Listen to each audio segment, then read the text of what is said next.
Welcome to Make Shit Happen. Today, our guest is Deshena Woodard. Deshena is an everyday person, you know, a working mom who never learned about money growing up. Just like there's a lot of people who don't learn about money growing up. And that's the problem in the world we live in today. Because there's no education, there's no class that you can take in school about how much money you need to save in and how much money you need to spend. And Deshena, like, you know, now in the social media age, we see if Jim goes to Cancun, I gotta go to Cancun. If Melissa goes to go get a steak, I gotta go get a steak. And I want a bigger one, right? Absolutely. Right? Absolutely. And if John is having a party, hey, Tyson better have a bigger party. Right? Yes. Absolutely. And if Deshena lives in a 4-bedroom house, how can I get a 5-bedroom? That's it. That's the world we live in, right? That's the world we live in. Because remember back in the days, you want to keep up with the Joneses, but the people next to you, now the Joneses have become your whole world because, you know, we were looking at, and I mean, there was a comedian I was watching one time and he was like, man, I got to compete with Facebook because people post everything on Facebook and Instagram, social media, and you know, it just becomes like, hey, you know, when are we going? When are we doing this? And the pressure is immense. Yes, peer pressure. Peer pressure. We have that as well. Yeah. So, and there's, you know, you found yourself in debt like millions of other people. Okay. But you did something about it. You just didn't live paycheck to paycheck and miserable. You did something about it. Tell us a little bit about it. Okay. Well, first of all, thank you for coming on the show. Thank you for taking the drive, and I appreciate it. Oh, no problem. Thank you for having me. So I'll just tell you just about me. Okay, so my name is Deshena. I'm the founder of the website Extravagantly Broke, which is like a money mindset blog and women's empowerment. I say women, the advice can work for anyone, but I'm a woman, a professional woman. That's who I identify with the most. But, you know, I'm an everyday working mom, and I just want to help other women understand the motives behind their spending, because we're all, like you said, watching what everybody else is doing, and that's leading us down a bad path. We're thinking that debt is normal when debt should not be normal. You know, debt should be the abnormal. So, you know, I'm also a certified life coach, because money problems don't just start and end with money. They can affect other areas of your life, including your relationships, your work performance, your physical health, and even your self-confidence. And so I like to take more like a holistic approach and help people just kind of rethink those triggers. But a little bit about my backstory. I grew up, you know, in like a working class family. My parents, the only examples I had was just watching them go to work and pay bills. And sometimes you had enough money to pay bills and sometimes you didn't. So the only thing that I saw was to solve that was to go to college, get a degree so that I can earn more money, which is ironic because in college is where I had my first brush with debt, you know, because they would have like those credit card representatives that come on campus to, you know, give you a bag of M&Ms or a T-shirt to fill out a credit card application. And, you know, you did it. That was my initial downfall into debt. I got the credit cards, was barely even working. I was still living with my parents. I was in college, had student loans, you know, couldn't afford that. But eventually I did graduate. And once I became a professional, earned my first professional salary, I didn't know what to do with the money. I was never taught. Yeah. So I just did what everybody else did, you know, got a house, a nice house, fancy car, had a kid, put kids in activities, you know, and go on vacations, just doing what everybody else was doing. And before you know it, I found myself in debt, miserable, living paycheck to paycheck. And I was so stressed out by debt, Sam, that I was even having physiological symptoms. Like every time I would pay my bills, my stomach would be churning, my heart would start pounding, and I could visibly see my hands trembling. That's just how badly it was affecting me. So, because you were spending the money as fast as it comes. Even before, Even which before. is which is what most of us do. Even I can still remember being in the job interview thinking, oh my God, I'm making this salary. Now I can buy this. Now I can get that house. Now I can get that car. Now I can, have all these fancy things. I can do all this. We just start making plans to spend money before we even earn it. And it never occurred to me, or I never had the thought, oh, now I can build my savings. Now I can start investing. We don't think about that. I don't think about that. I mean, it's strange. I mean, I see people, and matter of fact, like I've seen people who spend the money as fast as I can. I'm like, man, I remember this guy that, I mean, he's an acquaintance, not really a friend, but I'm like, man, you do spend a lot of money. And he said, I'm not going to die with it. I'm not going to take it to my grave. I get it. Yes. But man, when you spend that money as fast because it's coming fast, what happens when it slows down? Exactly. What happened when you don't have a job? Or when a pandemic hits. When a pandemic hits, right? And you're right about college, right? College is where the debt starts. The society we live in is so upside down and so screwed up because I was listening to this podcast one day, and I was like, they're like, well, college used to be cheap. College didn't used to be expensive. College didn't used to be $40,000, $50,000 a year. Okay. But what happened is then they started giving these students debt, and the colleges figured out we can charge more money. Yes. Right. And then because the colleges now, they're like, well, that's okay. They can just get the loan. And there's a lot of people who go to school and they look at the debt. They go to school and they just kept borrowing the money. By the time they get out of school, they have $100,000, $200,000 loan. I mean, they go fresh page one of their real life. Yes. With $200,000 debt. Wow. Right? I mean, there's a lot of students who do that. That's mine. And then forget about the credit card. Remember these Capital One people or these bank Visa and MasterCard, they come to your, they're right there. Yes. In the, wherever it's at. It's in the cafe, the resource center, whichever school you go has a place where these people come. Yes. And they give you these free gifts or something to sign up. Next thing you know, you have a card. And I want you to think about a 19-year-old kid who have never been taught about money. What are they doing with that card? Spending. Swiping. I felt like I was a grown-up. I'm like, this is my independence, but it didn't help me. It hurt me more than he said it wouldn't hurt to fill it out because I didn't think I would get it, but it did hurt because it winded me up in debt and with developing bad habits of using credit to get what I wanted when I didn't actually have the money for it. Yeah. And that's why a lot of people have, they get bad credit, but college loan is not going away. You have to pay that loan. And it just it's unfortunate how everything has gone. So tell me something. You finally said, you know what? Enough is enough. I'm having these physiological problem. I'm shaking. I'm trembling. My stomach, I have knots in my stomach. I don't know if I want to spend it. I mean, after all the money you've already done spent and taken, enjoyed it. Yes.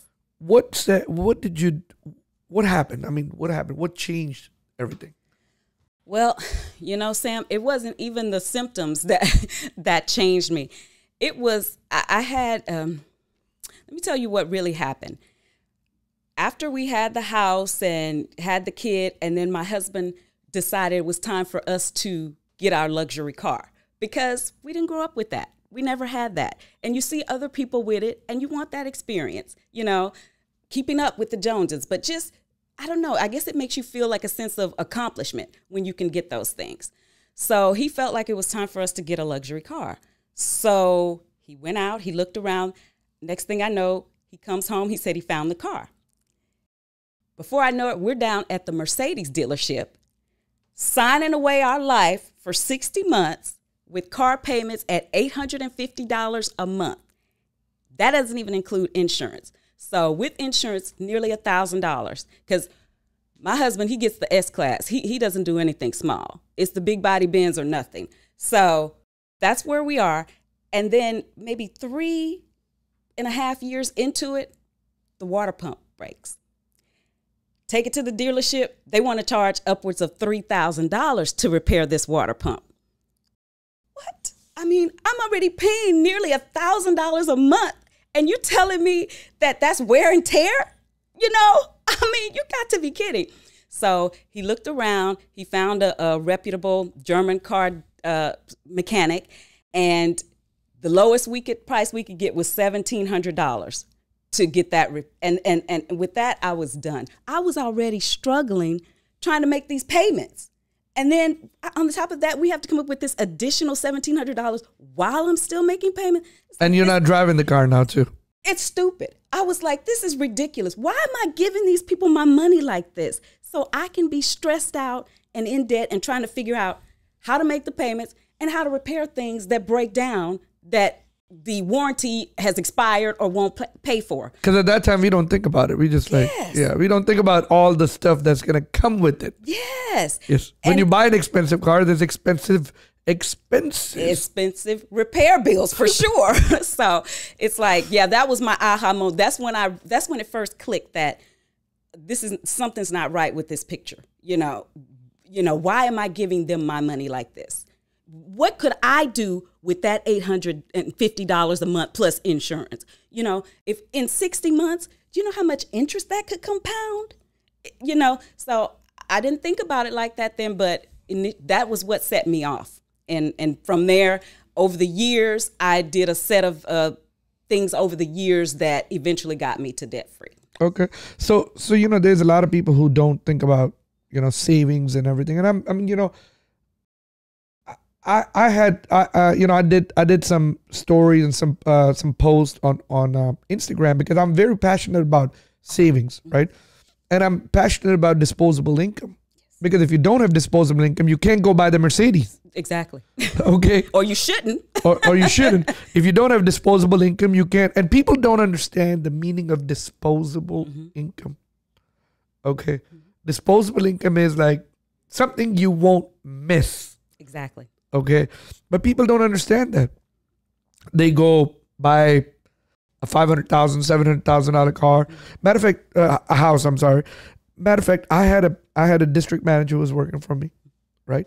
And he moved on to, you know, greener pastures and got a $20,000 raise, you know, a year, which is great. Yes. First thing he did, instead of a 2-car garage, $350,000 home, first thing, 3 months in the job, he went and bought himself a $680,000 3-car garage home. He doubled the thing because he's like, well, now I'm paying $25,000. Yes. I got that extra $2,000 a month. I'm just going to pay. And then what happened? Pandemic hits. And you're in the gym business. Uh-oh. Because that's where he had moved on to. Yeah. And the gyms can't afford to pay you. And you're on unemployment. And unemployment is only paying you $1,000 something. And all of a sudden, instead of the pay increase for first 90 days when the gym closed, or 100 days, you got a pay cut. Yes. Yes. Big time. Yeah, you were at home, but you got a big pay cut, right?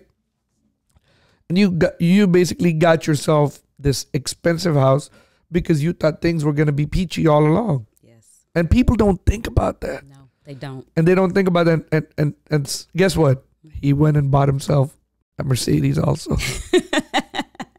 Image, status, and aesthetics. That's what I call that. You know, it's all about image. It's all about image. But image gets you in trouble. And what Dave Ramsey says is, you know, if you want to stay broke and middle class all your life, keep making car payments. Keep making car payments.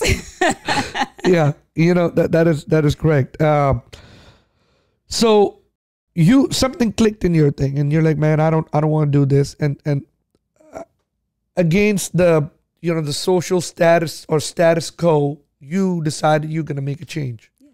And the change was, I'm not gonna make car payments.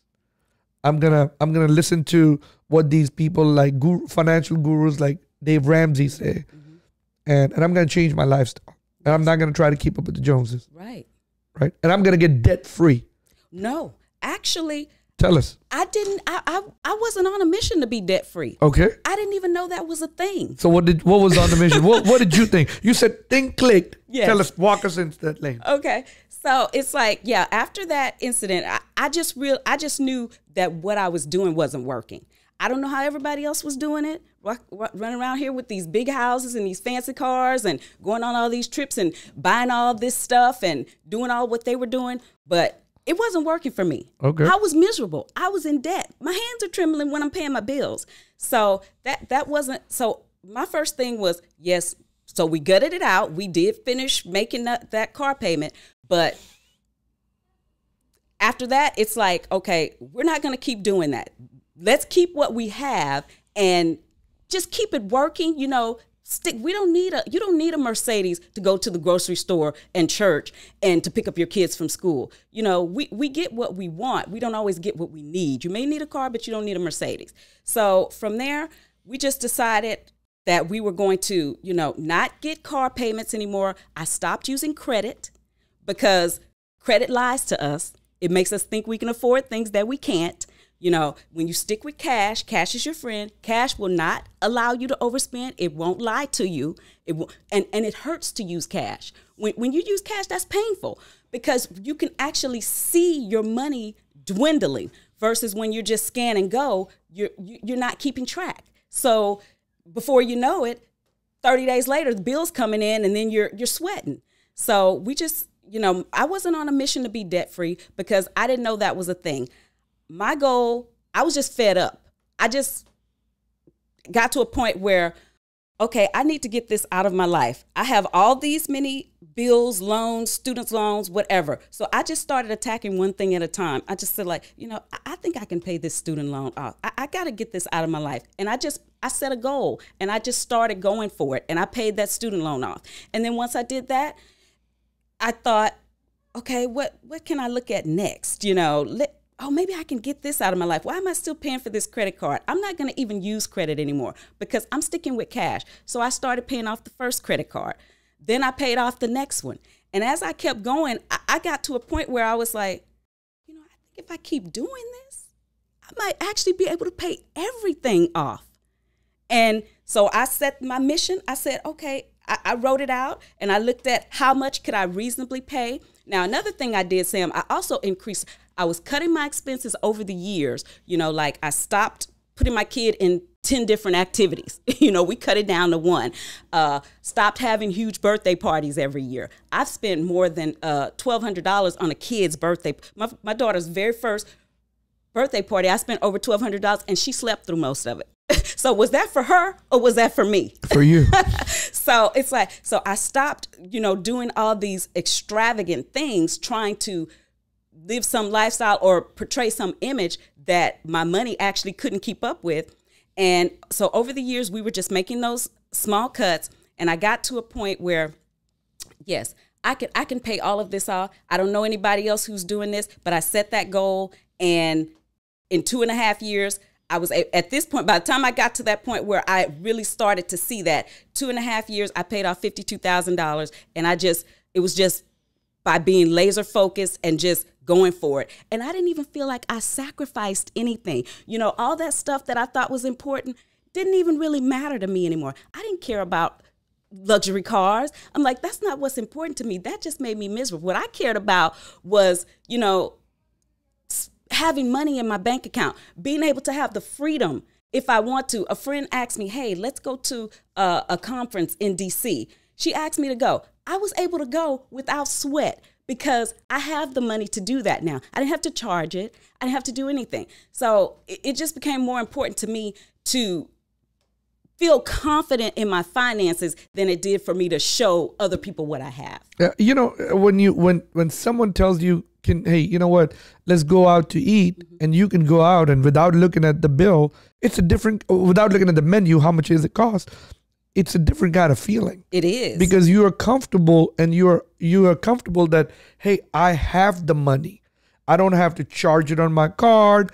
I don't have to borrow it from somebody. It's a totally different kind of feeling. It's just totally, you're so much more comfortable with that. Oh, yes. Okay. So tell me something. How do we educate people and how do we tell them that they don't have to have 5 different kind of Louis Vuitton purses in their thing. They don't have to have these expensive red bottom shoes. Yeah. They don't have to have these designer clothes. How do we tell people that? Well, how do we get them in that Deshena mindset? Well, I'll tell you. Okay, like I was saying, I didn't feel like I sacrificed anything because it's really, you know, people think that when you get intentional and budget's become a dirty word. It's like, oh, or it's a word that people just ignore. So it's like, you know, I didn't feel like I missed out on anything. You just have to, if what you love is those red bottom shoes, then you just have to realize how important that is to you. It's about prioritizing the things that matter to you the most. And that's the revelation I had. I realized I didn't care about fancy cars. What I cared about was experiences with my family. I don't mind spending $5,000 to go on a vacation with my family once a year so that we're creating these memories and we're creating these, you know, lifelong treasures that we will always remember. But a car, that depreciates in value. It gets old. It breaks down. That wasn't what was important to me. So what I tell people to get to that mindset is don't think about what you're giving up. Think about what you're gaining. You know, think about what you love the most. If you love those red bottom shoes, that's fine. Add it into your budget. But you got to remember there's a trade-off because every time you spend money in one place, you're taking away from something else. So in personal finance, we always say cover your 4 walls, which are food, utilities, shelter, and basic transportation. So you got that covered. You pay yourself first. Make sure you have an emergency fund, or at least you're putting something into it. And then you add in what you want. You add in an amount for those red bottom shoes that you can reasonably fit into your budget. Once all of your 4 walls and you've paid yourself first, once all that's done, that disposable income you were talking about, that's what you can use to buy those red bottom shoes, if that's what you love. Because we don't want you to feel deprived. I mean, if a person, if all they do is watch Netflix, you know, they're a movie lover, then I'm not going to tell you to cancel your Netflix. No, but if that's what you love, then what is something that you can live without? Mm-hmm. You know, then let's cut that, you know, because there's always a trade-off, but keep what you love. But you just have to realize that you're going to have to cut out something that you don't love, you know, or that you can live without. Exactly. So I love it. 4 walls, cover the 4 walls, because the 4 walls, you don't want to become homeless. Yeah. You don't want to go hungry. You don't want to go to sleep hungry. Yes. And you want to have basic transportation. Yes. It doesn't have to be a Mercedes. No. It can be a good, dependable Toyota Corolla. Yes. As long as you can make it from point A to point B. Absolutely. Pick up your kids. Yes. Go to work. Yes. Go to the grocery store. Absolutely. Okay. Yes. And then find that disposable income. Yes. To buy the red bottoms. There you go. To buy the nice tennis shoes. Exactly. Because I don't know. Maybe I'm getting old. I don't know. But things just keep getting expensive. Yes. Because people keep paying it. Right. That's why. I mean, as a kid, I could never afford Jordans, right? Yeah. But my kids buy Jordans. And I'm like, hey, listen. I mean, the way I raise my kids different. I don't give them no money. They do whatever they want to do. They can make it, you know. And because now they're all grown, over 18. They want to buy something, they can do it. I still provide the shelter for them, which I have a deadline. Like, hey, after this deadline, you got to go. Right. But things just keep getting more expensive. You got to have a plan. You got to. And, you know, there's like, you know, what did they say? A person without a plan is just like person with no direction. They don't know where they're going. So, I mean, you know, you kind of need a plan. And financial planning is more important than anything. Mm-hmm. Now, your story got featured in NerdWallet. Yes. And Debt.com. I love NerdWallet because, so I'm one of those guys, I put everything on credit card. Mm-hmm. All my money that I spent the whole month, it goes on my credit card because at the end of the month, I pay it. I have zero balance. There you go. All the time. The reason why I do it is because so I can have my airline. Yes, earn rewards, of course. Earn rewards, right? Nothing wrong with that. Nothing wrong with that. No. You know, I mean, that's what I do. You know, matter of fact, I just booked a flight and guess how much I paid for it?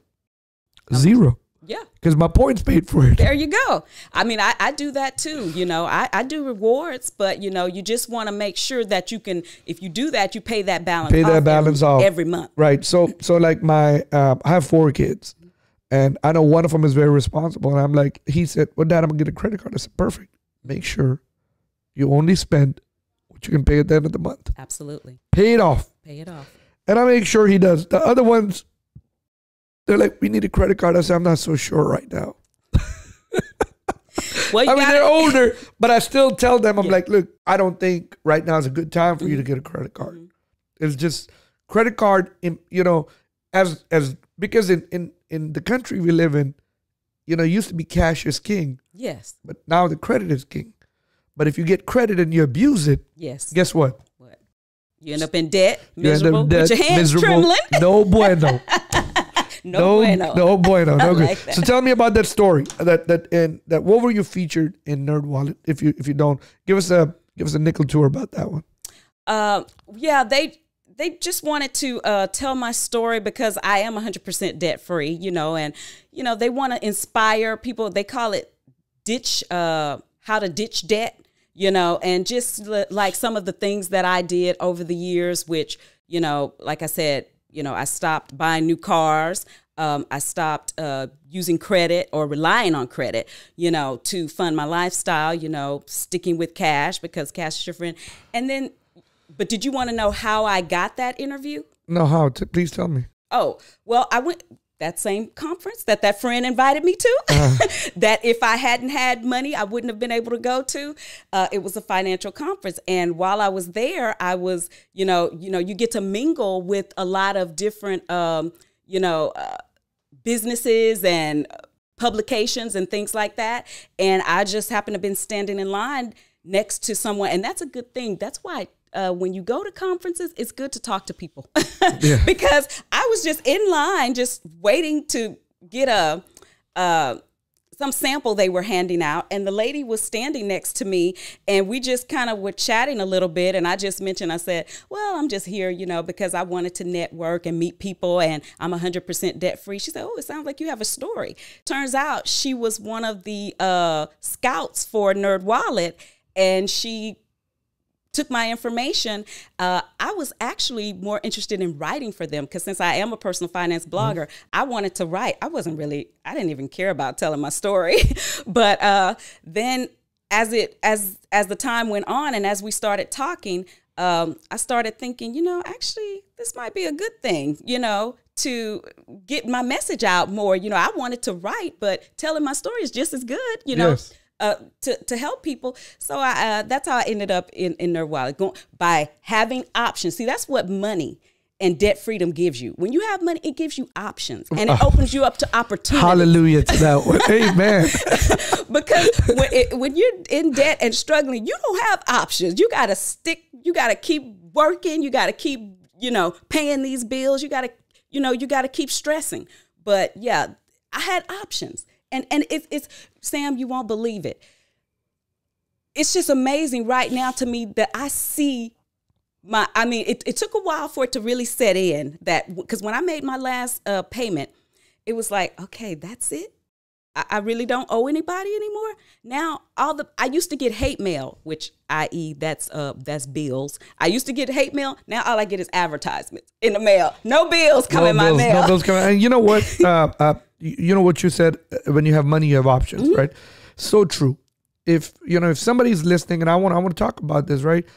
People think, you know, especially the younger generation, they see Instagram, they see Facebook. Hey, I want to be an entrepreneur. I want to do this. I want to do this.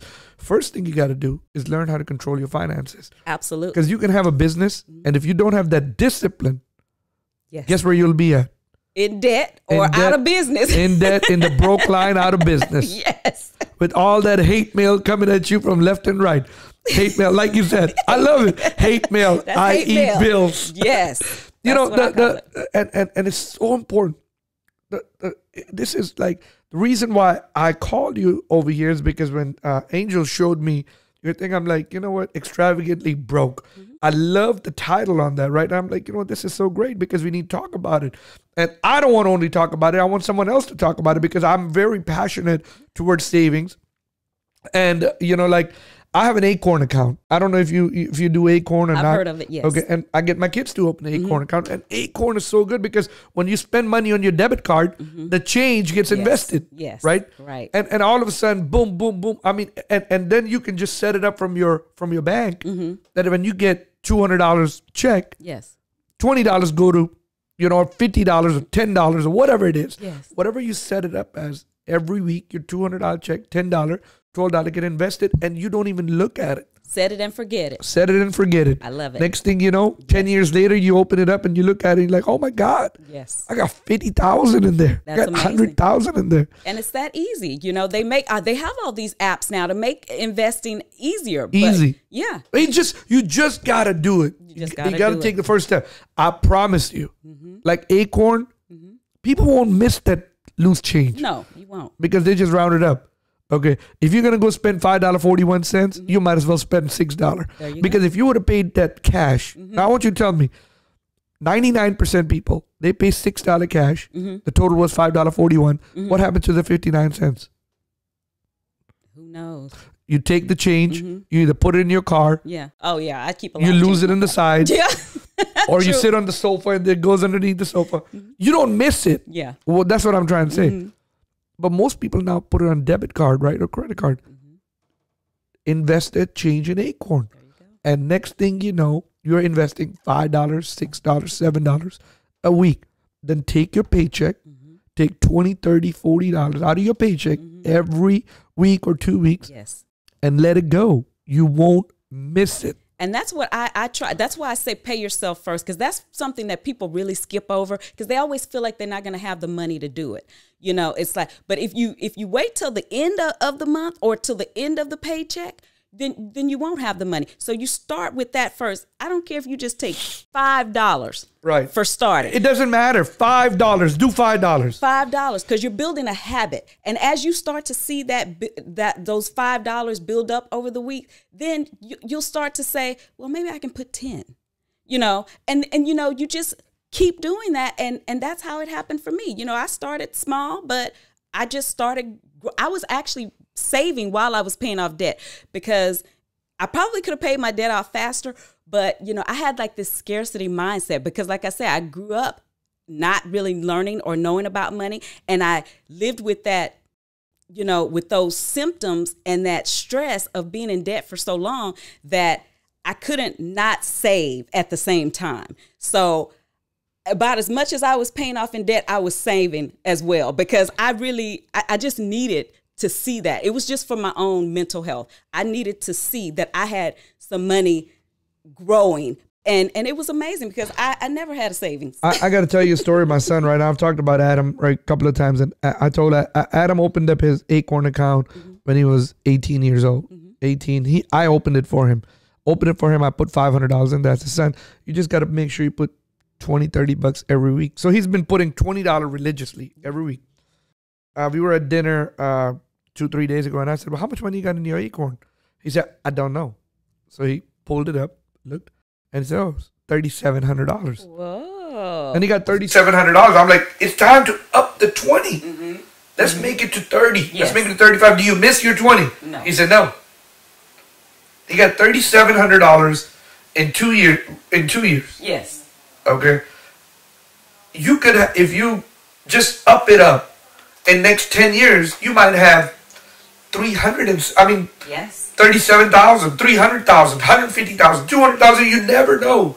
But you got to up it up, inch it up, $5, $10, $12. You're not going to miss it today. Promise you. And nobody's going to miss. Start today. Start today with that $5. I swear, you can give up 1 cup of coffee, 1 cup of Starbucks coffee, or one day of eating out, and just put that one day into your savings. And I mean, there's a lot of people out there who talk about skip the Joe right in the morning, skip the I don't know, Frappuccino or whatever they call it. I can't remember. It's the Starbucks drink. Yes. $5. Yes. $5. Skip it once a week. Once a week. Skip it. It's $20. There you go. Okay. In a month. Skip it once a week. Yes. Once a week, $260. I mean, what is it? 52 weeks. Once a week, that's $260. Yeah. Don't make me do math, Sam. a year. But that's it. $260 a year. I mean, you know, and then just go with it. Yes. Go with it. Grow it. It's this. It's like a muscle. It is a muscle. Right? I've said that before. Absolutely. It's a muscle that has to be developed. It has to be developed. And you can do it. You just start small. You don't have to start with $1,000, even though a lot of people get their income tax refunds. That's a great time to start. Absolutely. That is a great and time. I tell you what, if we're gonna get the next stimulus, okay, yeah, they shouldn't spend it. Put it in there. That would be awesome. I know a lot of people are struggling, but you know, save something. Save something. If you can't even save the whole thing, just 10%, 5%, whatever, just save something, because you need that cushion. You need a cushion. Life happens. You need some sort of little cash cushion, and we just don't plan for it enough. And I love when you said life happens, right? Because it's not only spending, saving, becoming debt free. It's about in case shit happens. That's right. You got to have an in case shit happen fund. Yes. Right? I like because it. In case shit happens, yes, you don't want to go out and put your hand out to friends, family, co-workers, boss, or anybody like that. You should be able to be self-sufficient. You should be able to be. And you can. If you're working, you know, the thing of it is, if you're working, there's no reason why you can't, you know, cover those four walls. The thing of it is, you just have to prioritize. Make sure you're living within your money. Your means, yes. Because if you stop trying to do what everybody else is doing, because nobody else is going to pay your bills for you, you know, and you don't know what's going on inside. You know, like I said, when I was struggling with debt, what I didn't know, and I'm looking around, looking at everybody else, it's like, how are they doing it? You know, but what I didn't know is like 78% of Americans live paycheck to paycheck.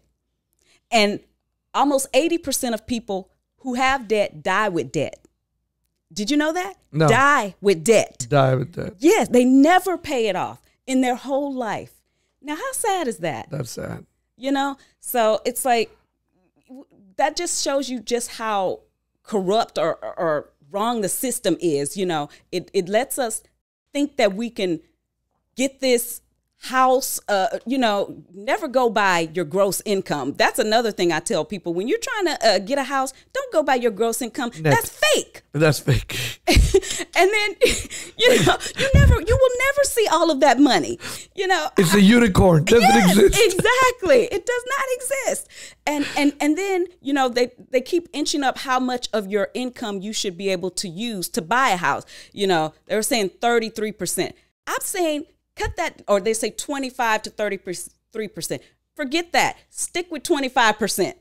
And then all the other bills, 25%. The other 50%, you need to be saving, you know, because it's hard to believe for people to even imagine that you can actually live on half your income. But you have to start, you know, if you start early with that, you can do it, and you can maintain a great lifestyle. It doesn't have to be an extravagant one, but if you look at a lot of billionaires, my husband met Sam Walton once, and the man walked in, he said, with a ball cap, a plain t-shirt, a pair of jeans, some sneakers, and he drives in his, I read a story where he drove in his neighborhood around in an old pickup truck. You know, people with real wealth that are smart about money, they don't flash it. The people who are flashing are the ones who are broke. They don't care. The people with money, they're letting their money grow and invest. And well, Mark Zuckerberg only wear a gray t-shirt or a black t-shirt. Yes. Okay. That's it. That's it. Not. Hey, listen. He got a whole bunch of gray shirts. He got a whole bunch of black shirts. Yes. Okay. The guy who did Apple, what's his name? Steve Jobs. Steve Jobs only had black t-shirts in his closet. There you go. Someone asked Steve Jobs one time, why you only have black t-shirt? He said, that way I don't have to worry about what I'm going to wear today. There you go. I go and then I get a black shirt. Why you have 50 blue jeans, same color, same shade? I don't have to worry about which shade am I going to wear today. And you know what? And he's not trying to impress anybody. Yeah. I mean, so you're right about that. And I mean, you know, I want to talk a little bit about in case shit happen fund. Mm-hmm. Because when your car broke down, you need to know who's going to pay. Listen, my car, especially if you live in most of the cities in America, your car is the means to how you're going to eat. And people don't think that, because if my car breaks down, I can't go to work. Yes. If I don't go to work, I don't have a job. Right. If I don't have a job, I don't have a house. Yes. If I don't have a house, if I don't have a job, I don't eat. Right. If I don't have a job, my kids don't eat. Right. If I don't have a job, nothing happens. Right. I'm homeless. Right. So people don't think, some people don't have savings, but they got to have the real thinking of savings, because if my car goes to the body shop or to a mechanic shop, and there is never a mechanic bill when your car breaks less than $2,000, maybe $1,700. Tell me about it. So if you don't have that $2,000, yes, you just screwed up. You screwed. You're screwed, or you'll end up in deeper debt, because what you're going to put it on a credit card. And the worst thing, that there's financing at some car dealership. Okay, and this financing, I mean, you borrow $4,000. I mean, at some mechanic shop, $4,000, you end up paying $6,000, $7,000, $8,000 in a year. And if you don't pay it, guess what they're gonna do? They're gonna come get your car. Take your car. They are coming to pick up your car. Wow. And now you don't have a car. I know. And let's go back to the theory again. If you don't have a car, you don't have a what? Right. You don't have a house, or you don't have a job. You don't have a job. You don't have a house. Yes. You don't have a job. You don't have no food. Yes. You don't have no job. Your kids are not eating. Absolutely. I mean, everything depends on it. So savings is so important. Because in case shit happen, funds, you gotta have it. That's right. And now, God forbid, you get sick. Oh yes. And you got to go to the hospital. Yes. The hospital don't want to see you anymore. Things have changed. Either you have insurance, but you got to have that deductible. Yeah. You know, I don't know if you have ever gone to an emergency room or something like that. Even if you have insurance, that person comes in over there, and the person is the financial person. Yes. They say, "Hey, Miss Woodard, how are you feeling today?" "Oh, I'm feeling okay." "Well, all right. Well, your insurance is going to cover, $13,000 or $40,000 or whatever it is. Your responsibility is $3,800. Yes.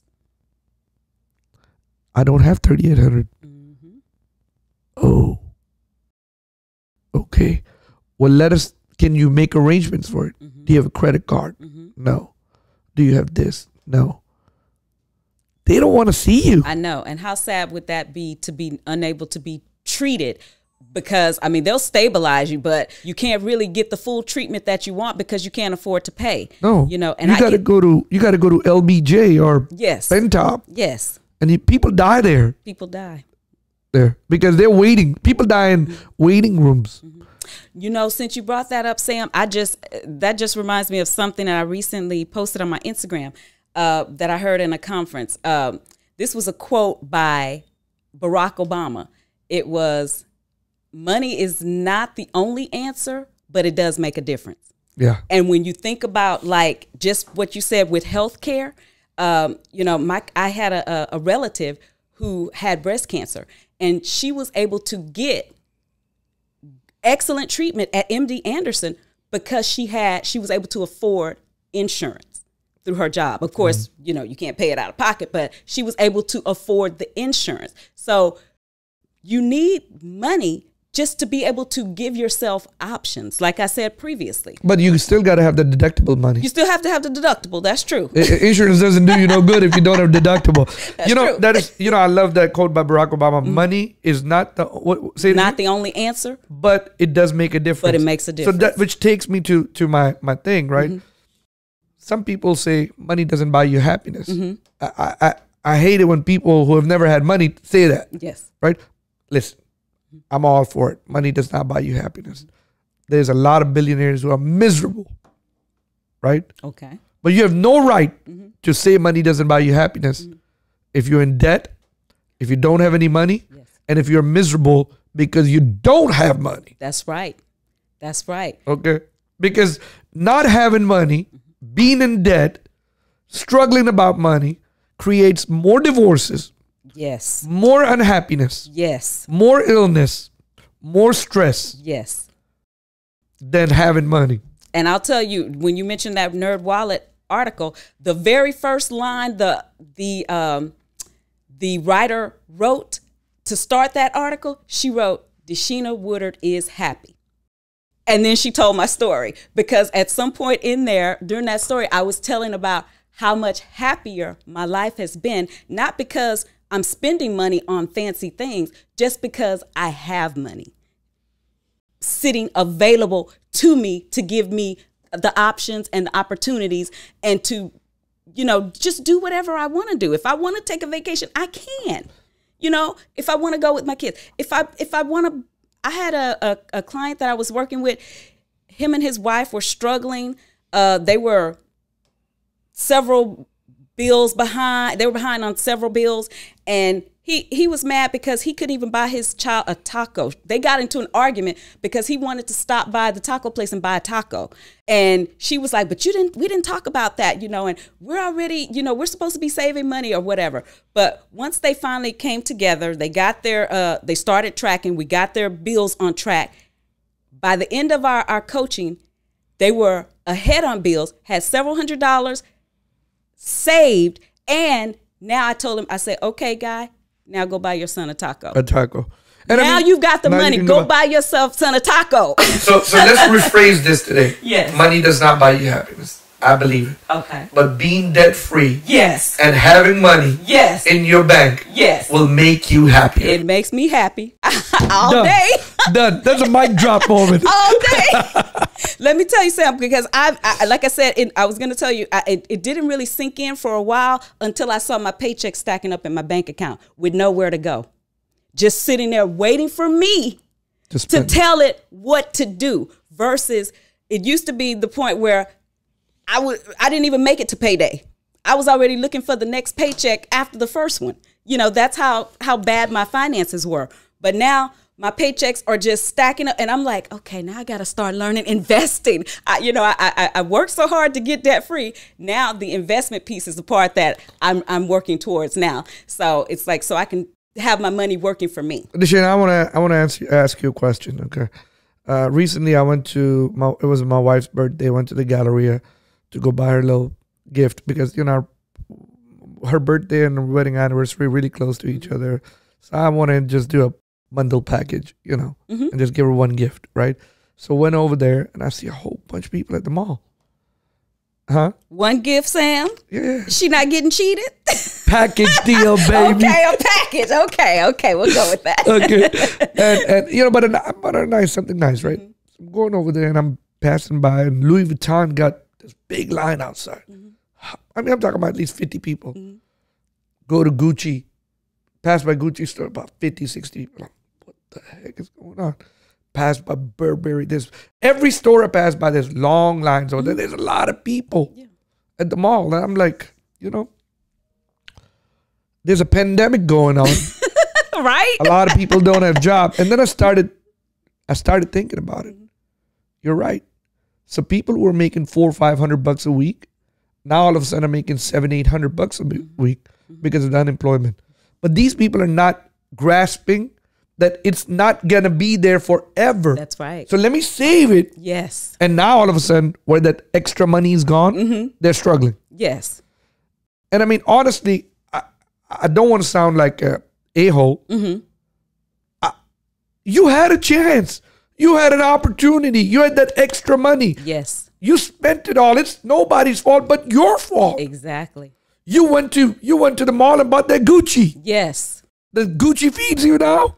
But like Gucci is going to make you suddenly be successful or rich or something like that. Exactly. You know? I'm over there. I'm looking at people on the Louis Vuitton line. They have no business.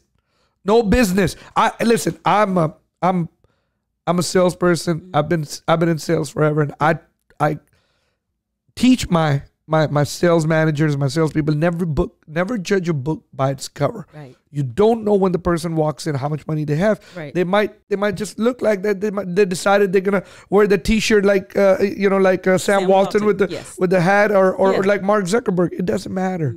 Don't matter. Don't worry about what car they're driving. If they're driving a beat up car, you give them the best service. Yes. But I know when I see people in the Louis Vuitton line, you have no business. Take your money and save it. Because that unemployment money is about to disappear. That's right. And then you're going to be struggling. And remember, when you don't have no money, Mm-hmm. and right now when you don't have no job, you don't have a home. That's right. You don't have no job. Right. You don't have no food. Right. You don't have a job. Your kids don't have no food. I mean, and Yes. people are stuck in a bad situation. Yes. All their money is gone. Mm-hmm.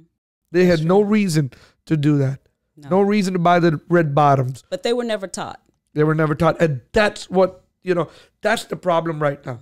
We should add a class. Matter of fact, I had an Instagram story about that. Mm-hmm. I'm like, I did an Instagram post. Mm-hmm. Okay. You should follow me on Instagram, Life of Super I will. 7Z. I did this thing. It said, listen,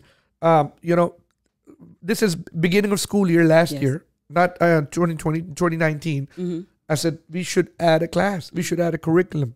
And the curriculum should say how we should save money. Yes. How should we act when we go to work? Mm-hmm. The work ethics, Yes. instilling the right work yes. ethics. Oh, yes. How we should not call in to work. Yes. How we should be okay following directions. Right. Okay. Because we don't know. Mm-hmm. And parents are not telling their kids. That's right. That's true. Because in my household, we never talked about money. All I did, like I said, only example I had, I just watched my parents go to work to pay bills. And like I said, sometimes they didn't have enough. But a lot of it was mismanagement too, because they didn't know how to prioritize. They didn't know how to, be intentional and save or do any of that. I think a lot of it was just a lot of mismanagement as well. A lot of it got to do with 2-3 things, right? When you never have money, Mm-hmm. you don't know how to manage it right. Right. Okay. For sure. Lack of education. I always say I'm a big believer of lack of education. Yes. Right. But you can go to college, still have no education about managing money. You're uneducated. Yes. You can have a bachelor, PhD, master's, but if you have never tried to teach yourself about money, you're just uneducated. True. Okay. You're uneducated. You don't have that education. You don't have awareness. That's why it's so important for us to make ourselves aware. Absolutely. Listen to Dave Ramsey. Yes. Listen to other financial people who do debt free things. Yes.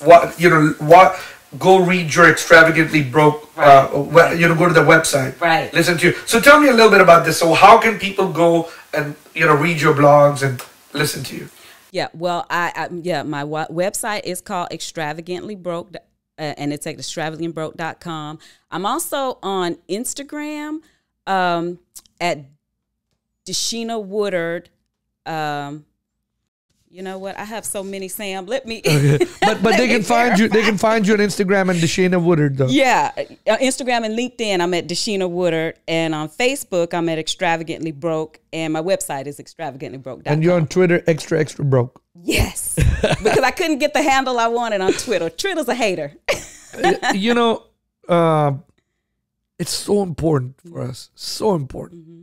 How can we, for the people that are coming in, kids that are 17, 18, 19, how can we raise awareness about savings and not spending money out of our means? How? Well, first of all, you got to start having those conversations. We don't talk about money. A lot of people have a lot of, I think, shame around money, or their fear that, that they're not doing as well as somebody else, or they don't want to let people into their finances. That's why the personal finance community is so amazing, because people are out there talking about their finances, and showing people what's possible, or this is what happened to me. Look how you can avoid that. So start as early as you can with your kids, just bringing them into the money conversations. I mean, you have to start, of course, being intentional yourself, tracking your budget, making sure that you know where your money's going, but show their kids what this costs, because to them, they don't know. And then start, like you said, educating yourself, because you're not just going, it's not just going to come from out of thin air. You read what the people who are successfully doing this, read what they're doing, listen to their podcast to find out how to make stuff happen, just really just by, educating yourself and make sure that you're bringing your kids into the conversation and teaching them early. I appreciate it. That's good. So, I mean, educating yourself, educating your kids, that's what it needs to happen. Deshena, I'm so passionate about savings. I'm so passionate about bills, money, and everything. We can have this conversation for hours and hours and hours. Okay, because that's just what my passion is. My passion is savings, right? Yes. I mean, tell you a little bit. I mean, I don't tell my story enough, but you know, we came to a position in life where growing up, everything was great when I was a little kid. By the time I'm 15 or 16, we are broke, right? And I still remember having this shoe that opened up, and I had to walk home for 40 minutes with this broken shoe. And I promised myself, you know, when I was 16 years old, I'm never gonna be broke. I'm not gonna live poor. Okay. And it was, you know, bad luck happens. Bad luck happens. Bad things happen to good people. Yes. Okay. And but you position yourself in such a way that bad thing will not happen to you, because if a series of unfortunate circumstances happen, you still have that money, and it's very important.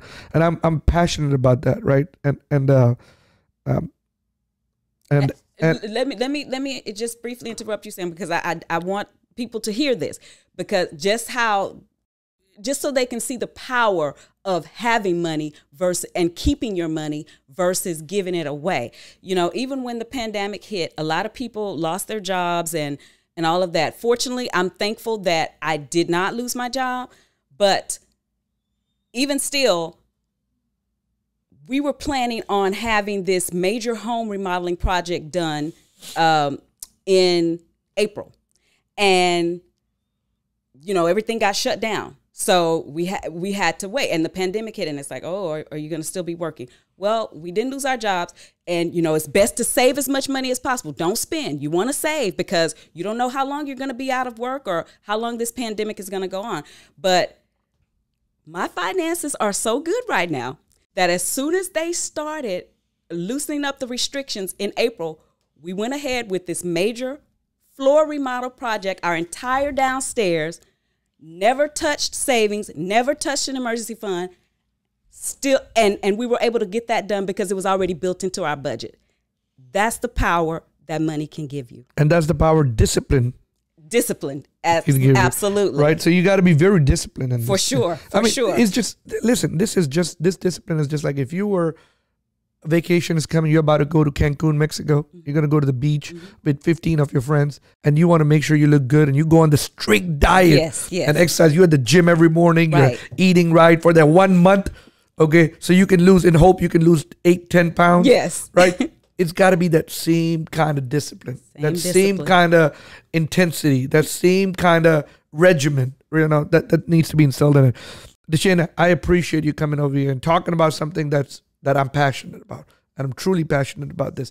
I always tell people, save. Don't stop living. No. Nobody's telling you to stop living. Don't stop living. Don't stop living. But so I loved it, what you had to say. Spend, you know, your 4 walls. Yes. Get that disposable income. Yes. Buy yourself some Red Bottom. Yes. Treat yourself good. Go have a nice steak dinner. Go on a vacation. Create memories with your loved ones. Okay. If you have the money, remodel your home. You have the money? Yes. Go buy you some new furniture. You can do that. You have the money? Yes. Go buy you a nice suit for church, for wedding. Yes. Cash. And you can do it. You just have to get started. You can started. If you think you can't, you won't. But because can. What did you say about credit cards? It's lie. Say it lies to you. It lies to you. It lies to you. Credit is a lie. It lies to you. Or you can be like me. Put everything on the credit card, but make sure you pay it off at the end of the month. Yes. Zero balance. That's you don't want to pay Sam. no you interest. Have the money. You just are choosing to put it on your credit card for rewards. Exactly. So that's different. Exactly. Zero balance. Yes. Never pay interest. Never. And when you have that philosophy, I'm not going to pay interest. It's good. Like Dave Ramsey said, if you want to go broke, you keep paying these banks. Keep making car notes. Keep paying these bank interest. And keep making the credit card payment. We are towards the end of our podcast interview today. But there's one thing that I always do. Okay, let's just say everything get erased. Okay, this podcast is gone. Any YouTube video you made is gone. Your Instagram is gone. Your blog is gone. Your website is gone. Your whatever future books you write, they're all gone. Okay, it's the last day on earth. Yes. You're about to go to the next world hereafter. Whatever your beliefs are. You take someone give you a pen and a paper. Say, Miss Woodard, write 3 things that is so important in life. And they can be anything, the way you live, the way you treat people, the way, you know, anything, right? And it doesn't only have to be around money. It can, the way of life, love, whatever, the way to love, whatever it is, okay? Whatever you believe. 3 things, okay? For your kids, for your future generations, and for the future world. What will you do? What will you write? First thing I think I would write is always have faith. I believe in faith, you know, just always have faith, you know, even when things look down, when things are tough or hard, you know, just have faith. If you believe in a higher power, I believe in God. And I stay prayerful, and I would just say, you know, always have faith. Second, I would say, understand your why, your motives behind whatever you do. You know, it's like we talked about, you know, being like the Joneses or whatever. Before you make a decision, make sure it's the right decision for you, not just to keep up with what everybody else does. And if you have a dream, don't stop. Go for it. You know, reach for the stars. Don't just, you know, don't let other people, you know, limit you or tell you what you can't do. You know, Tyler Perry, I've been watching him recently. He's so inspirational and motivational. And he was talking about how for 6 years, he would put on his play every year for 6 years, and barely anybody would show up. But it was a passion of his. So he couldn't quit. And it took 6 years before he finally got some recognition. So I would say, you know, if you believe in something, don't quit. Don't stop believing. Don't stop believing. All right. Number 3. Oh, I thought that was 3. That was 3. All right. That was 3. I got so lost. One. I got so lost in your thing. It's great. Deshena, I love this interview. I hope I can bring you back in the future. Absolutely. You know? So, Deshena, is there a book in the future? There is a book. I that's actually the reason why I started my blog, to tell you the truth, Sam, because I wanted to write a sort of like extravagant broke kind of book. And it was my daughter, who she's so intellectual. She was saying, well, you know, who's going to read it? Nobody knows who you are. Well, you know, someone is going to, you know what they say? Who said that? I don't know if Walt Disney said it or somebody said it. If you're going to build it, they'll come. Yeah. If you build it, they'll come. If you write it, they will read. Okay. Don't worry about who's going to read it. Yes. Right. But I tell you what, if you need my help, yes, I would love to help. Oh, well, thank you. I would love to help, because this is something I'm very, truly passionate about. Yes. Okay. Don't stop believing. Don't stop believing. And keep saving. Absolutely. Thank you. Thank you, Sam. Thank you for coming. Extravagantlybroke.com is what you want to go listen to, because this is something we all need to do in our life, and start talking to your kids about it. Yes. Thank you, Deshena. Thank you for coming over here. Thank you for making the time. Thank you for talking about it. Thank you for being vulnerable and talking about your story. Yes. And I appreciate it. Thank you. Have a good one. Sam.